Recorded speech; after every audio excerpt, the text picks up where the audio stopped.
Everyone wants to live an inspired life, yet so many people search for happiness following the footsteps of peers and taking advice from people who have different values and outcomes to which they're searching.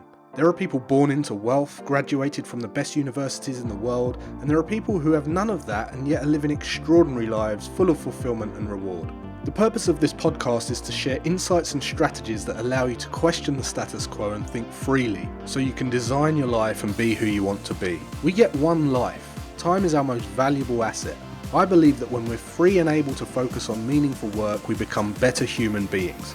This is Always Free, and I'm your host, Jason Graystone. Welcome to the leading podcast for financial empowerment and wealth creation. Subscribe to this podcast so you don't miss an episode. You can connect with Jason on social media and subscribe to the Jason Graystone YouTube channel for weekly videos. Don't forget to also subscribe to the weekly newsletter to receive frequent educational content and action steps to help you design your life so you can be who you want to be. For news on all future events and updates, go to jasongraystone.com. Well, welcome back to the podcast, guys. I hope you're all doing well. Hope you've had a good week so far and a good first week to 2021. What a year it's been already, and it's only 6-7 days in. But hopefully you had a nice break over Christmas and it gave you some time to reset, really think about how you're going to play your next few moves into 2021 to make sure that you get towards where you're going. And hopefully, if you've been a listener of this podcast for a while, that it's played some contribution to you and helping you along that path. So if you're first time listening, this is the number one podcast for financial empowerment and wealth creation. And if this is the first time you've ever listened, I highly recommend you stop and go back to episode 1 and start there. You're going to get the most from the podcast that way. Particularly the first 20 odd episodes are in order for a reason, and you definitely will get much more value going back and starting at 1 if this is the first time you're listening. But if you're a regular listener, welcome back. This week I want to talk about just the way that people go about their approach and the perception of where they think they need to be in a very short time period. Because when it comes to wealth building and when it comes to business and when it comes to investing and when it comes to entrepreneurship and going out and trying to pull money from the economy or even just develop a new skill and anything that's going to kind of warrant the risk of instant gratification, which it seems like, I don't know about you guys, but it seems like this planet is on a major reset right now. It's like it's being shaken up to go, hold your horses a bit. We've gone a bit too far here. Everything that's going on with the planet, everything that's going on with the presidential elections, everything that's going on with conspiracy theories and the levels of anxiety in children and social media and all this kind of all the technology, and it just feels like a little bit of a natural evolutional shake-up to get the planet back to a place of some kind of balance or kind of reset in a little way. You can hear my dog barking in the background. I apologize, but and it kind of ties into the topic of today's podcast, because I was listening to a couple of kids the other day and they were talking about YouTube, and the conversation was like, oh, I want to start this channel, and the other one was like, well, that one's already been done, or it's very hard to blow up in that style of channel. And I thought to myself, what a bizarre way to look at it, because it's like the children are not doing things because they feel like they have to be the best from day one, when reality is that you need to work at something for many years consistently to get to that result in the first place. And every single person that they look up to will have done that. I even know YouTubers myself that were doing YouTube for 5 years before anyone even bothered listening to them, and then another 5 years before they had 5 million views. And the truth is this: when you're looking to do something, it's very easy to just compare yourself to the end result. And with social media and everything that's going on at the moment, and the way that we are used to getting everything very quickly, you're only going to see that side. No one's going to, people rarely show the process and the journey, okay?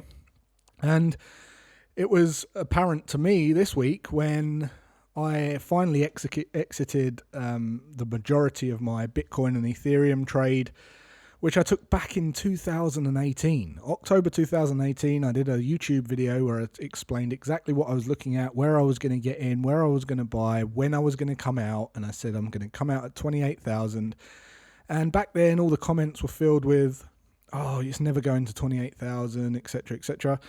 And last week I had some problems withdrawing because of my Coinbase account. I upgraded, anyway, long story short, but we got out late and I got out at 29,120, which meant that I had a multi-six-figure exit from that trade. Now that's very nice, and when people see that, 657% return on investment, when people see that, my DMs were blowing out, and people were asking me, what's the next thing? What's the next thing? You were spot on with that. Can you tell me how to do this? Can you tell me how to do that?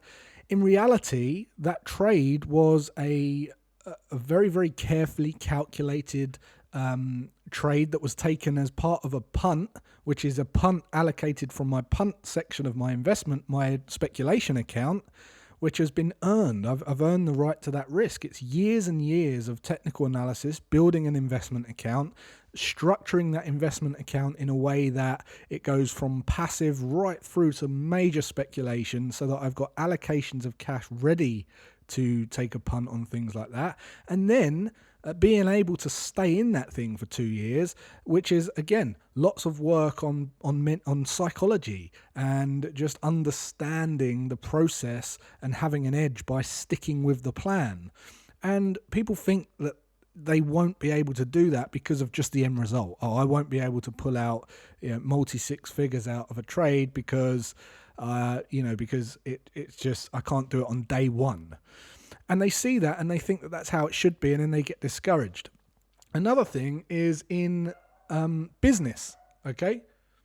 So what I see in business is people think that they've got to go and sell a product to thousands of people from day one, or they've got this idea and they've got this thing and they've got to go and make it sell to hundreds and thousands of people for it to be successful, instead of thinking about the next move and how to make it amazing and how to get better at it. Because how this all wraps together is you're not going to get a result on day one. Okay, and real wealth and real wealth creation demands you to have discipline, be consistent, and compounding effects, which means playing the longer game, right? And whether you're a child who is discouraged towards doing something because they're looking up to someone who's got the result already, so they're not even going to bother starting because they haven't been educated in the fact that actually everything takes time. Or you're someone who's looking at getting into the markets right now and they're asking me, well, when should I get in? Well, understand that I've got studies of over 100 years worth of data on the last 9 recessions, last crashes. I know the elapsed time between the start of the crash and the end of the crash. I've monitored and tracked the dip of each crash and then the recovery period from the bottom to the previous high again. I've looked at the mean growth of the market. I've looked at the median elapsed time. I've looked at all of this stuff, and I've studied this stuff because it's something that I'm interested in, and it's taken a long time. Doing those studies isn't the most exciting thing, but it's something that's been going on in the background that's allowed me to now be in a position where I'm looking at the market right now and I'm thinking, right, I can compare this to data of the last 93 years and I can see some patterns here, and I know roughly how long this should last, when it should start to dip again, how long it's going to take to recover from the dip to the previous high. And it allows me to produce strategies to start scaling my investments into that crash. And it also allows me to identify that when the market's absolutely booming, that I want to be cautious, and I've got a strategy for that as well. So there's all this stuff that goes on in the background, but everyone just sees the success. And it's the same in business. They think that the business is just this, you go and talk to someone, you must be good at talking them up or talking a good job, and then you go and sell the product, and then you sell the product, and then you ask them for a review, and it's kind of this 3-step process. It doesn't work like that. It doesn't work like that. And in business, if you could imagine this, right? What people don't see in business is all the thousands of little things that make the experience so amazing that they don't even think about the price or the actual product. They think they just have an experience. And just to put that into perspective, just imagine that you go into a coffee shop, okay, and you open the door, and you don't notice this, but the door opens really smoothly. Okay, and when you close the door, it closes really, really smoothly. And as you walk in, the aroma's nice, the music's the right level, it's a lovely level. It's full of cozy sofas in the coffee shop, and everyone's smiling. The baristas are standing there with a sample for you. As you walk in, they're smiling at you. They're telling you, just queue up and let us know. And you might struggle to pick a coffee because there's so many, and they're going, what do you like? And they're recommending things to make the experience delightful. Now, you wouldn't notice that because you're in a coffee shop that's doing that. But if you went into a coffee shop and you opened the door and it slammed behind you, right, and there was this draft blowing, and the door kept slamming shut, immediately you would notice it. And immediately you would notice that the experience there isn't very nice. And you would be appreciative for the other coffee shop who's got a nice soft closing door. But you didn't really pay attention to the door. Does that make sense? Now, there's thousands of things like this that are going on in every business that is making up an experience for your clients. So whether you're building a business or not, you want to start thinking about how everyone's feeling at every step of the way through the business. And that's how we've developed our businesses, which has resulted in lots of raving fans, lots of people who are willing to, they feel compelled to promote our business and recommend our business.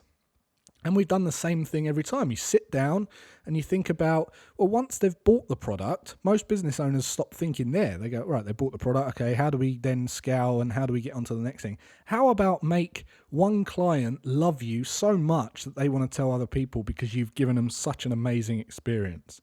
And the way that you do that is never take the ball off of how they're thinking, how they're feeling. Once they've bought the product, what questions do they have now? How are they feeling now? What concerns have they got now? What are they worried about now? What are they excited about now? And try to communicate with them in a way that preempts some of that. So that they just as you do it, they think, oh, I was just thinking that. It's like you read my mind. How amazing is this experience? And they'll love doing business with you. So in a business, there's a start point, and there's a point where they'll become a client for life. And in between that is all of these thousands of different little delightful and remarkable little touches that you can add into your business if you give it the thought.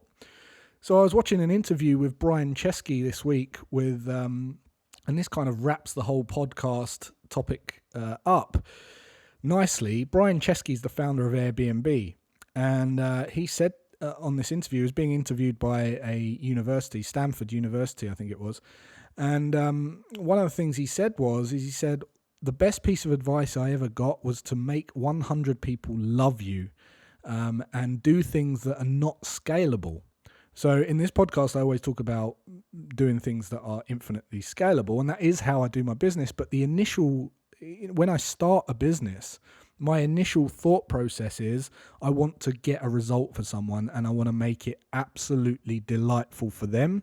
So I sit down and I work out and think about how they're thinking, how they are feeling every step of the way. Once they've seen me on social media, how are they feeling? Once they've signed up for a newsletter, what do they need still? What would be a nice surprise? What powder could I have kept dry that I can surprise them with? What's a nice voice note I can send them? What's a nice email that I can personally send them? What's a nice message I can send them on social media? And you think of things like that and you think, well, that's not scalable, but that doesn't matter because that can be scalable later. You can figure out ways to build systems to replicate that at scale.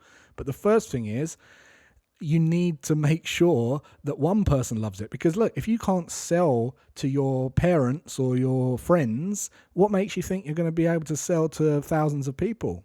You need to be able to make people love you first. And that, again, goes back to the fact, at the point that I made at the beginning, nothing happens overnight. Nothing is going to, you're not going to instantly be loved by thousands of people overnight. The people that do very, very well are the ones that put absolute enormous effort into service and making sure that the clients absolutely get an amazing experience from start to finish, and they'll buy anything from you once they know that you deliver that value.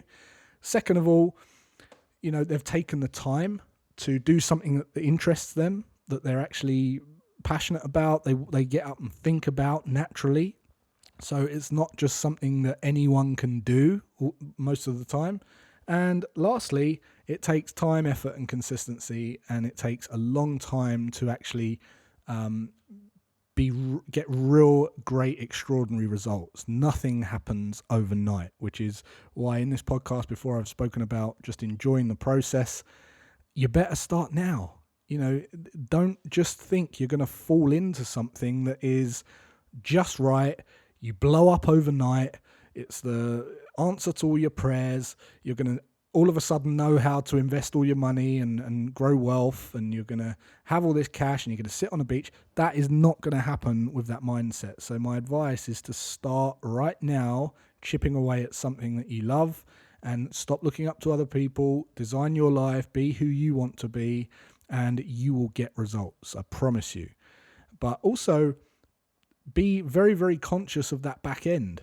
What's going on. And if you are building a business, try that yourself. Try that whole experiment yourself, where you sit down, that exercise where you sit down and you try to see your whole customer journey from start to finish, from the moment they hear from you to the moment that they buy from you. And then after that, how are they feeling and what do they still need? How are they feeling now? And try to come up with as many ideas as possible, and then ask yourself how you can send them messages, how you can send them tools, updates, little surprises and things like that are going to just make them absolute raving fans. And then guess what? Price, cost doesn't even come into it. They don't care. They will only ever come and do business from you. So that's it really for this week, guys. I just wanted to touch on that. I think it's an important topic, particularly with all the anxiety and depression in children rising. I truly believe that it's down to people looking up to other people, and it's unrealistic fantasies. So my message in this podcast is to empower you to be who you want to be and live an inspired life, and the wealth will follow, I promise.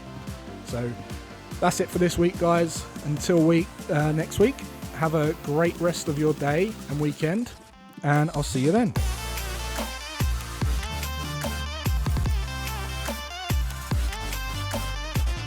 Subscribe to this podcast so you don't miss an episode. For news on all future events and updates, go to jasongraystone.com.